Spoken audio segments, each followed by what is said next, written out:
کہ حضرت ثوبان فرماتے ہیں کہ حضور صلی اللہ علیہ وسلم نے ارشاد فرمایا کہ اللہ تعالیٰ نے پوری زمین کو میرے لیے سکیڑ دیا یا لپیٹ دیا، تو میں نے اس کے سارے مشرق اور سارے مغرب دیکھ لیے، اور سن رکھو کہ میری امت کی حکومت ان تمام علاقوں پر قائم ہو کر رہے گی جو زمین کو سکیڑ کر یا لپیٹ کر مجھے دکھا دیے گئے۔ اور یہ روایت مسلم شریف کی ہے رحمہ اللہ۔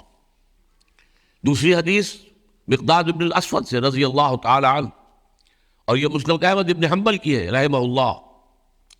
وہ فرماتے ہیں کہ حضور نے ارشاد فرمایا کہ زمین پر نہ کوئی گھر بچے گا اینٹ اور گارے کا بنا ہوا، اور نہ کوئی خیمہ ہوگا کہ جو جانوروں کے کھالوں کے بنے ہوئے کمبلوں سے بنا ہوا ہو، مگر یہ کہ اس میں اللہ اپنے کلمہ اسلام کو داخل کر کے رہے گا، خواہ کسی عزت والے کے اعزاز کے ساتھ اور خواہ کسی کمزور کے لیے کی ذلت کے باعث۔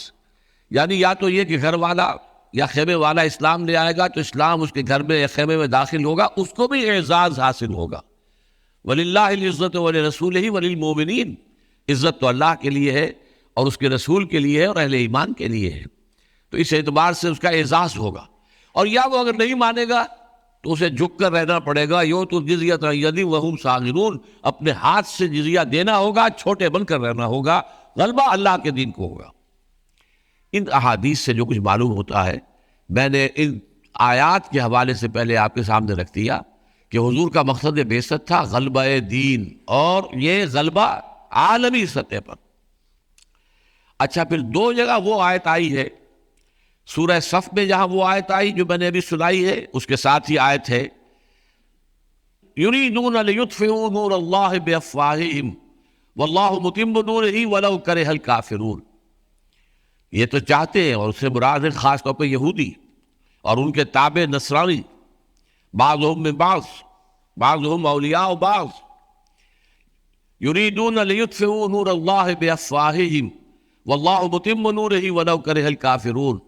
یہ لوگ یہودی اور عیسائی چاہتے ہیں کہ اللہ کے نور کو اپنی منہ کی پھونکوں سے بجھا دے، لیکن اللہ تو اپنے نور کا اتمام فرمانے والا ہے، خواہ یہ کافروں کو کتنا ہی ناگوار ہو۔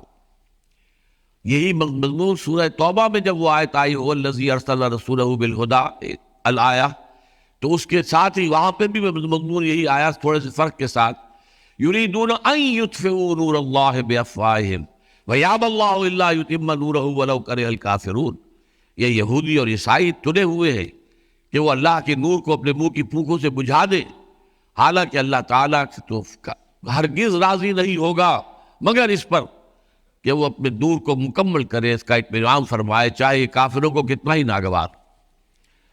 ان دو آیات کے حوالے سے جو کشاکش اس وقت دنیا میں ہے اس پر میں تفصیل سے گفتگو کر چکا ہوں، اس پر حوالہ دے رہا ہوں۔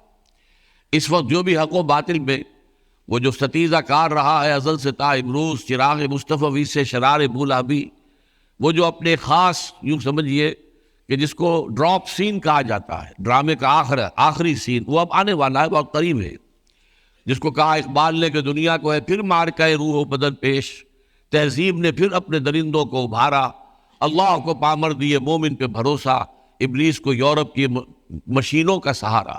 تو وہ دور تو آ رہا ہے، اس پر گفتگو میری ہو چکی ہے۔ اس وقت نوٹ کیجئے کہ علامہ اقبال کے دو اشعار آپ کے سامنے رکھ رہا ہوں، جس میں کہ ان آیتوں کا ایک عمدہ تصور سامنے آتا ہے۔ علامہ اقبال کہتے ہیں، بانگ درا جو ان کی پہلی اردو کتاب ہے جو شائع ہوئی ہے، پہلی 1924 میں، اس میں جو شکوہ اور جواب شکوہ ہے، تو جواب شکوہ میں علامہ اقبال اللہ تعالیٰ کی طرف سے کہہ رہے ہیں، وہ اللہ فرما رہا ہے ان کے خیال میں کہ وقت فرصت ہے، کہاں کام ابھی باقی ہے، نور توحید کا اتمام ابھی باقی ہے۔ یہ اتمام کا لفظ نوٹ کیجئے یہاں پر خاص طور پر، واللہ متم نورہ، اللہ اپنے نور کا اتمام فرما کر رہے گا، ویابی اللہ الا یتم نورہ، اللہ کو ہرگز منظور نہیں ہے مگر یہ کہ اپنے نور کا اتمام فرمائے۔ وہ لفظ ہے جو علامہ اقبال نے استعمال کیا کہ وقت فرصت ہے، کہاں کام ابھی باقی ہے، نور توحید کا اتمام ابھی باقی ہے۔ یہاں مغالطہ نہ ہو جائے ذرا، سوال یہ کہ کیا حضور کی زندگی میں اتمام نہیں ہو گیا تھا؟ آج میں نے اس پر غور کیا ہے تو اتمام کے 3 مرحلے نوٹ کر لیجئے۔ ایک ہے اصلاً اصولاً پوٹینشلی کہہ لیجئے، بالقوہ کہہ لیجئے اتمام، وہ تو قرآن مجید ہی کے ذریعے سے ہو گیا۔ قرآن مجید نے اس نور ہدایت کی تکمیل کر دی، اتمام کر دیا۔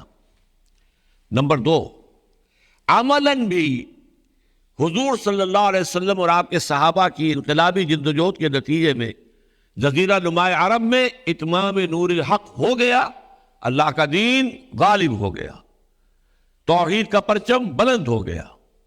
ان الحکم الا للہ، یہ گویا کہ اس نظام کے اوپر چھاپ لگ گئی۔ ابھی تیسرا مرحلہ ہے جو باقی ہے، چونکہ حضور صرف عرب کے لیے نہیں بھیجے گئے تھے، اگر صرف عرب کے لیے ہوتے تو بات مکمل ہو گئی تھی آپ کی زندگی میں۔ آپ بھیجے گئے، میں نے آپ کو آیت سنا دی، اور یہ مضمون قرآن مجید میں 5 جگہ آیا ہے، میں نے تو ایک ہی آیت سنائی ہے آپ کو، 5 جگہ آیا ہے۔